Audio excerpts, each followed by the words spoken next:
എൻ്റെ അപ്പച്ചൻ എന്നാണ് ഞാൻ വിളിക്കുന്നത്. പുള്ളി അന്നത്തെ കാലത്ത് BA-LT എന്നാണ് പറയുക. ഈ B.Edന് പകരം LT എന്ന് പറയുന്ന ഒരു ലാറ്റിൻ എക്സ്പാൻഷനാണ്. അതിവിടെ പ്രസക്തമല്ല. പുള്ളിക്കാരൻ എങ്ങനെയോ ഇതിൽ സംഗീതത്തിലും ക്ലാസിക്കൽ കലകളിലുമൊക്കെ താല്പര്യമുണ്ടായിരുന്നു.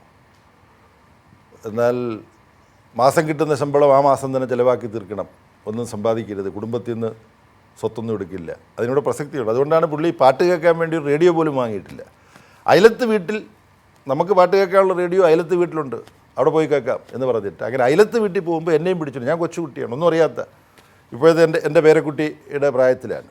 അപ്പോൾ അപ്പച്ചൻ പിടിക്കുമ്പോൾ ഏറ്റവും ഇളയ മോനെന്നുള്ളത് ഞാൻ പോകും. അപ്പോൾ പുള്ളി ഇരുന്ന് ചെമ്പയുടെയും ചെമ്മാങ്കുടി ദേശീയ സംഗീത പരിപാടി, അങ്ങനെ ഞാൻ മനസ്സിലായി, എല്ലാ ശനിയാഴ്ചയും രാത്രി നാഷണൽ പ്രോഗ്രാം ഓഫ് മ്യൂസിക് ഉണ്ട്, അത് കേൾക്കാൻ പോകുമ്പം ഞാൻ ഏറ്റവും ഇളയ കുട്ടി ആയിരുന്നില്ലെങ്കിൽ എനിക്ക് ഈ വാസന ഉണ്ടാകുമായിരുന്നില്ല. കാര്യം ഇളയ കുട്ടിയും കൂട്ടിയിട്ടാണ് അപ്പച്ചൻ പോകുന്നത്. അങ്ങനെ ഞാനറിയാതെ അപ്പച്ചൻ്റെ സംഗീത താല്പര്യം എൻ്റെ ചെവിയിൽ നിക്ഷേപിക്കപ്പെട്ടു.